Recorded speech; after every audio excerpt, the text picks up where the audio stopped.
नमस्कार व्यूअर्स। तो आज हम लोग हेलो एल्केन की सीरीज़ का पार्ट 12 जिसके अंतर्गत हम बात करेंगे फिजिकल और केमिकल प्रॉपर्टीज़ को लेकर के। ठीक है, तो डाई हेलो डेरिवेटिव्स का जो फिजिकल और केमिकल प्रॉपर्टीज़ है वो देखेंगे। इसके पहले वाले पार्ट में मेथड ऑफ प्रिपरेशन देखा है हमने। अब फिजिकल प्रॉपर्टी में देखो, सिंपल है, जो जेम डाई हैलाइड है या विक डाई हैलाइड, दोनों टाइप के डाई हैलाइड जो हैं वो जनरली मीठी गंध के होते हैं और रंगहीन होते हैं। और ये पानी में हैलोजन है। एल्किल हैलाइड वैसे भी पानी में नहीं घुलते, ये लोग भी पानी में नहीं घुलते, दो हैलोजन लिए हुए इनके पास। तो ये पानी में आविले होते हैं, लेकिन कार्बनिक विलायक में जनरली ये पूरी तरह से सॉल्युबल हो जाते हैं। कार्बनिक विलायक जैसे बेंजीन, एसीटोन, साइक्लोहेक्सेन, एल्कोहल, इन सब में बड़ी आसानी से घुल जाते हैं।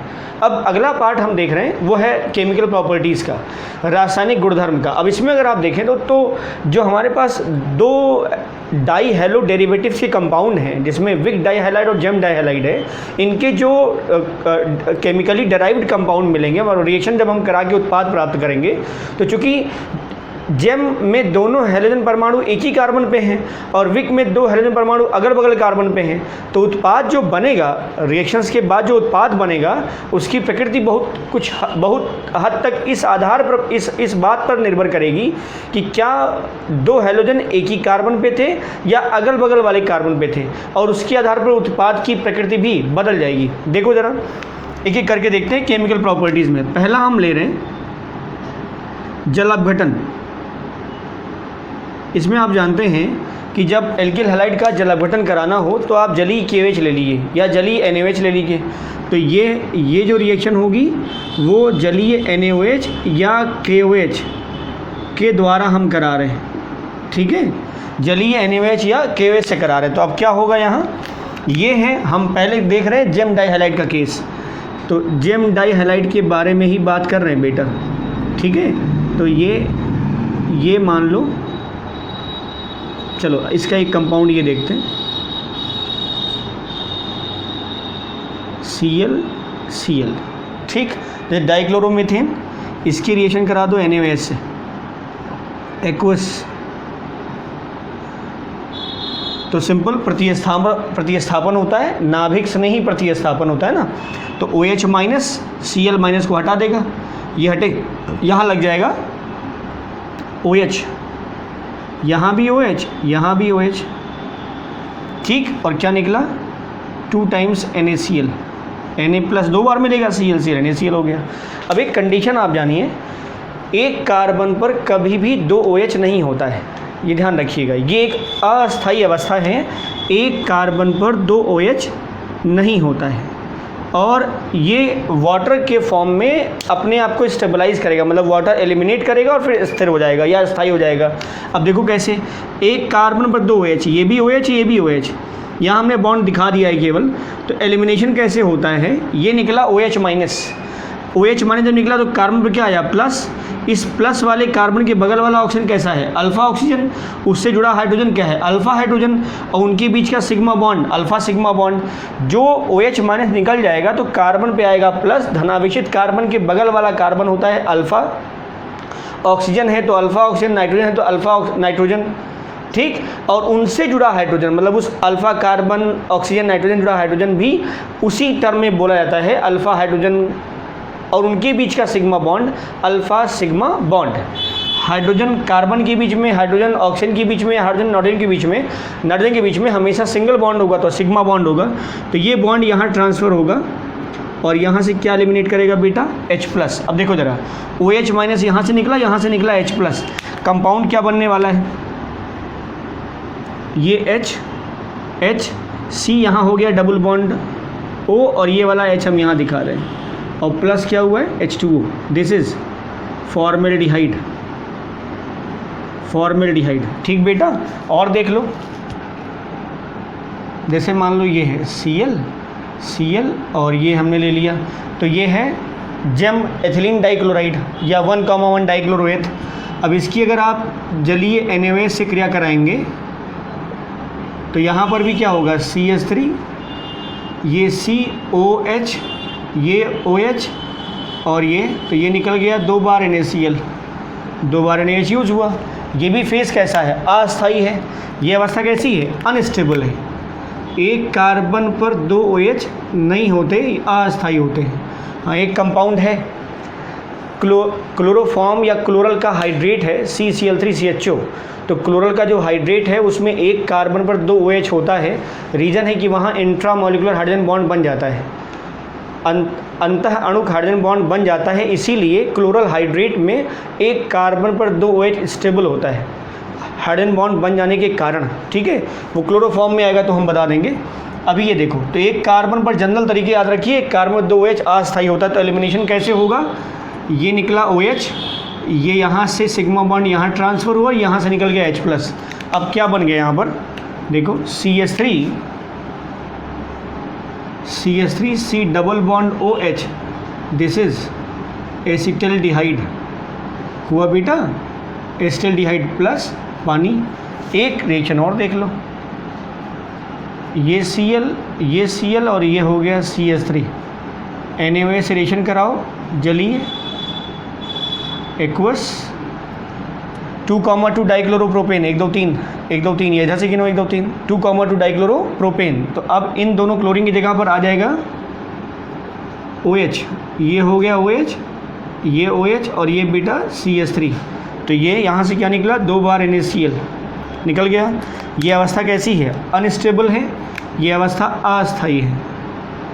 क्यों, क्योंकि एक कार्बन पर 2 OH अनस्टेबल होता है। तो निकलेगा कैसे, ये OH निकला, ये बॉन्ड यहाँ, ये H+। तो ये H+ OH माइनस क्या बना दिया है, H2O। क्या बना, CH3 C double bond O CH3, this is acetone along with water. Clear. तो ये था जल अपघटन किसका, जेम डाइहैलाइड का। अब विक डाइहैलाइड का देखो, विक डाइहैलाइड का देखो, इसी में ये क्या है, विक डाइहैलाइड का मतलब क्या था, 2 हैलोजन अगल बगल वाले कार्बन पे हम रिएक्शन, दो हैलोजन अगल बगल वाले कार्बन पर। तो अगर इसका हम जलीय NaOH से रिएक्शन कराएं, जलीय NaOH, देखो यहाँ भी OH आएगा और यहाँ भी OH आएगा। और अभी हमने एक केस बताया था आपको कि अगर 2 OH एडजेसेंट कार्बन पे हों, एक कार्बन पर 2 OH तो अस्थायी होता है, लेकिन अगर 2 OH अगल बगल कार्बन पे हों तब तो हम ग्लाइकॉल टर्म इस्तेमाल करते हैं। क्या इस्तेमाल करते हैं, ग्लाइकॉल। इसका नाम क्या हो जाएगा बेटा, एथिलीन ग्लाइकॉल या सिंपल ग्लाइकॉल भी कह सकते हो। ठीक है, ये कॉमन नेम, IPSC नेम 1। अब देखो ये है OH एल्कोहल होता है ना, तो एथ 1,2 डाइऑल। OH जो है वो क्रियात्मक समूह है, क्रियात्मक समूह हमेशा रूट के दाहिनी ओर लिखा जाता है। तो यहाँ पर भी OH है, यहाँ पर भी OH है, पहले और दूसरे पर। तो H1,2 डाइऑल, इसका कॉमन नेम हो गया एथिलीन ग्लाइकॉल। ठीक है, तो ये पहला रिएक्शन था जल अपघटन। चाहे जेम डाइहैलाइड हो तो उससे हमें एल्डिहाइड और कीटोन मिल जाएगा, जेम डाइहैलाइड हो तो एल्डिहाइड और कीटोन मिल जाएगा, और अगर हमारा विक डाइहैलाइड हो तो क्या मिल जाएगा, ग्लाइकॉल। अब अगला देखो, दूसरा पार्ट है बेटा एल्कोहलिक KOH। एल्कोहलिक KOH मतलब KOH को हमने C2H5OH में डिज़ोल्व कर रखा है। ठीक, जली KOH को हमने जल में डिज़ोल्व कर रखा है। एल्कोहलिक KOH को हमने alcohol C2H5OH, simple common alcohol वही लेते हैं, उसमें हमने डिज़ोल्व कर रखा है। ठीक है, अब ये क्या करेगा, इतना ध्यान रखो, जब एल्कोहलिक KOH इस्तेमाल करेंगे तो ये जो रिएक्शन करता है वो है विहाइड्रो हैलोजनीकरण। विहाइड्रो हैलोजनीकरण मतलब HX का निष्कासन करता है। ये क्या करता है, HX हाइड्रोजन हैलाइड का निष्कासन। ठीक है, हाइड्रोजन हैलाइड का निष्कासन अगर कराना हो तो एल्कोहलिक KOH का इस्तेमाल करते हैं। ठीक, एक खास बात और है, इसकी जगह पर आप इसका भी इस्तेमाल कर सकते हैं, ध्यान रखिएगा, सोडामाइड प्लस लिक्विड अमोनिया,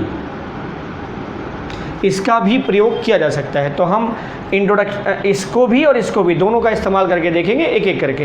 हाँ, यहाँ पर अगर हमें 2 बार HX निकालना हो तो सोडामाइड प्लस लिक्विड अमोनिया का इस्तेमाल किया जा सकता है। ठीक हो, अब देखो जरा यहाँ पर जेम डाइहैलाइड और विक डाइहैलाइड दोनों केसेस देखेंगे। तो पहले देखते हैं जेम, वहाँ पे क्या हो रहा है, 2 हैलोजन एक ही कार्बन पर, तो हो गया जेम। ठीक, हमने रिएक्शन करा दिया KOH और वो भी एल्कोहल ही है, तो ये हो गया ETOH। तो ये क्या करेगा, एक तरफ से Cl और एक तरफ से HX निकलेगा ना। विहाइड्रो हैलोजनीकरण मतलब H और हैलोजन का निष्कासन हो रहा है, तो एक तरफ से Cl एक तरफ से H, तो यहाँ क्या आएगा, CH2 double bond CH single bond Cl।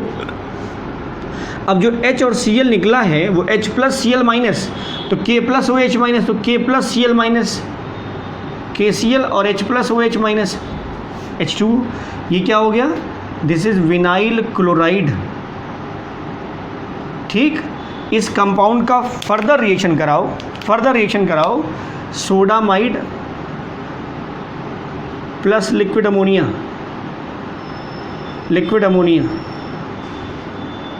ठीक बेटा। तो रिएक्शन में फिर वही Cl और H, तो मिलेगा क्या? Cl और H, तो यहाँ हो जाएगा CH triple bond CH plus NaCl, और जो यहाँ से H प्लस निकला है वो NH2 माइनस के साथ क्रिया करके क्या बना देगा? NH3। तो ये हो गया एसिटिलीन। ठीक, एसिटिलीन, दिस इज एसिटिलीन। अब आप देखिए इसी रिएक्शन को ऐसे भी लिखा जा सकता था, CH3 Cl ClH, और यहाँ पर हम ऐसे ही दिखा दें 2NaNH2 प्लस लिक्विड अमोनिया, तो सीधे हम क्या दिखा सकते थे? CH triple bond CH plus 2 times NaCl plus 2 times ammonia, ये निकल जाएगा 2 NaCl प्लस 2 अमोनिया। एक साथ रिएक्शन दिखा दी हमने, 2 मॉलिक्यूल्स सोडामाइड और लिक्विड अमोनिया के इस्तेमाल करके। ठीक है, तो ये था जेम डाइहैलाइड का केस। अब वीक डाइहैलाइड में देखो, वीक डाइहैलाइड में अगर हम एल्कोहलिक AH का इस्तेमाल करते हैं तब क्या होता है? ठीक है, इससे बड़े कार्बन की कंडीशन भी आप देख सकते हैं वहाँ। ठीक है, तो वहाँ पर भी आप एल्काइन ही मिलेगा आपको। क्या मिलेगा बेटा? एल्काइन। ठीक है, जैसे मान लो, मैं एक और एग्जांपल दिखा देते हैं। जैसे मान लो ये है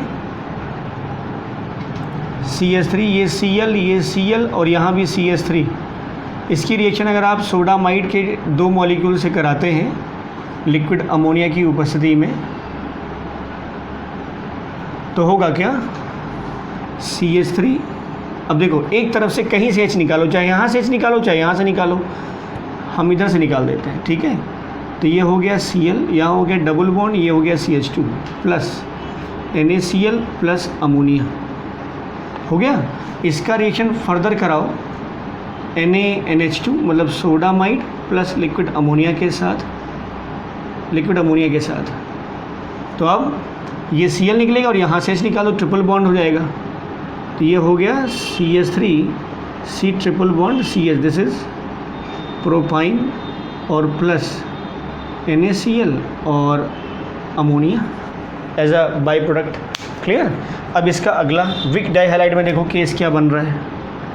वीक डाइहैलाइड में 2 हैलोजन अगल बगल वाले कार्बन पर, ये हम ले रहे हैं। ठीक है, यहाँ पर हम रिएक्शन करा रहे हैं एल्कोहलिक KH के साथ C2H5OH। यहाँ पर भी बेटा वही ले सकते हो आप, NaNH2 plus ammonia, NaNH2 plus liquid ammonia. तो एक तरफ से Cl एक तरफ से H, तो यहाँ से हम Cl डाल दे रहे हैं, यहाँ से H, तो क्या बन जाएगा? CH2 double bond CH single bond Cl, और ये हो गया KCl प्लस पानी, दिस इज़ वाइनिल क्लोराइड। और अगेन आप फिर से इसको सोडामाइड प्लस लिक्विड अमोनिया के साथ रिएक्शन कराएंगे, तो आपको यहाँ से Cl यहाँ से H, तो क्या मिलेगा? CH triple bond Cl, CH triple bond CH और प्लस NaCl और अमोनिया। NH2 माइनस निकलेगा तो यहाँ से H plus NH2 minus ammonia बना देगा, और ये Na plus Cl minus NaCl बन जाएगा। दिस इज़ एथाइन, या कह सकते हैं एसिटिलीन। तो ये क्या है? ये है एल्कोहलिक KH के साथ रिएक्शन। ठीक है, अब अगला देखो, थर्ड रिएक्शन देखो बेटा, जिंक प्लस मेथनॉल के साथ अपक्रिया।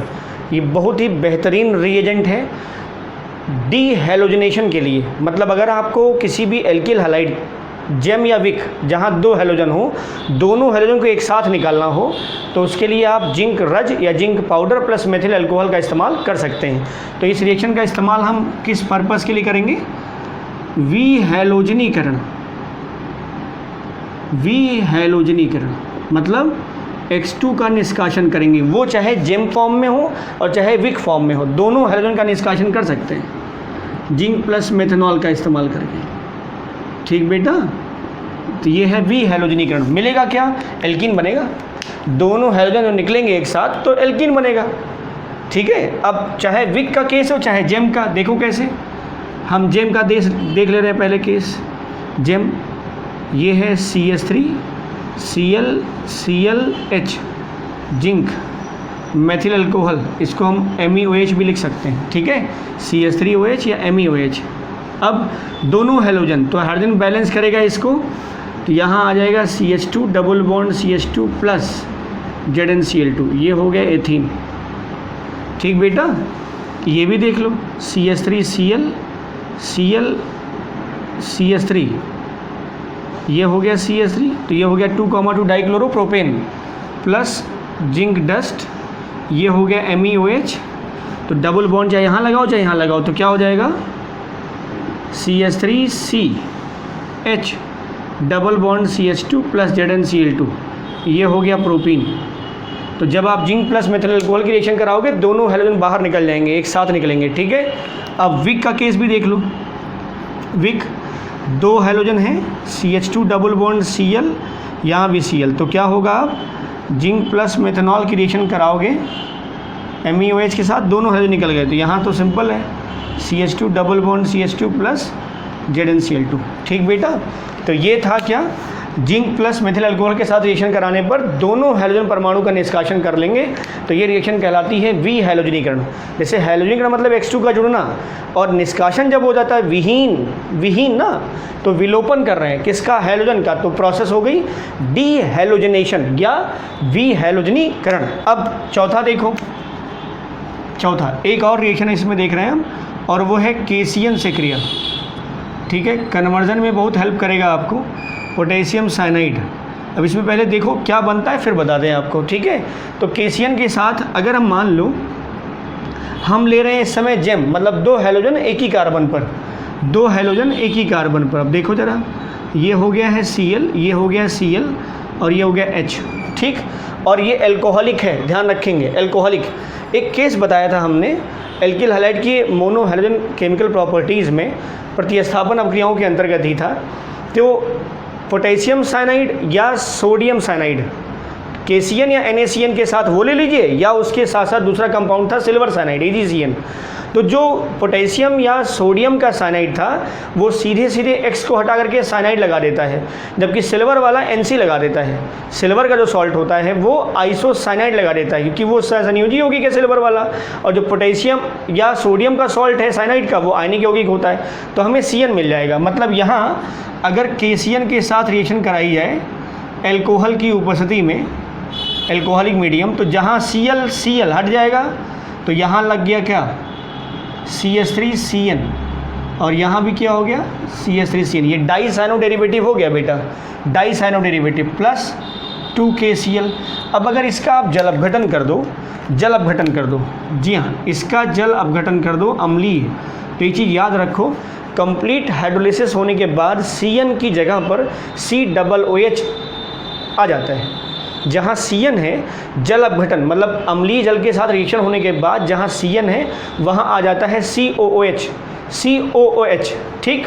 कार्बोक्सिलिक एसिड देखो क्या क्या मिला, CH3 C, ये वाला COOH, और ये हो गया COOH प्लस H, ठीक। ये है डाई कार्बोक्सिलिक एसिड, लेकिन ये अनस्टेबल होगा, कारण एक ही कार्बन पर दो COOH है, तो ये भी अनस्टेबल होगा।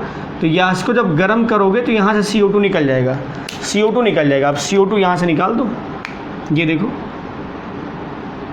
क्लियर, ये वाला H इस पे आगे अटैच हो जाएगा, तो ये बना क्या, तो ये हो गया CH3 CH2 COOH, this is propanoic acid, ठीक। तो यहाँ जेम डाई हैलाइड में हम क्या लिख सकते थे, यहाँ पर कार्बोक्सिलिक एसिड प्राप्त होता है, लेकिन डायरेक्ट नहीं प्राप्त होता है, ध्यान रखना, डायरेक्ट नहीं प्राप्त होता है। ऐसा नहीं कि तुरंत स्टेप में मिल जाएगा, पहले साइनाइड प्राप्त होगा, उसका जल अपघटन कराएंगे और फिर हीटअप करेंगे, मतलब गर्म करेंगे, तब जाकर के हमें कार्बोक्सिलिक एसिड प्राप्त होगा CO2 के निष्कासन के पश्चात।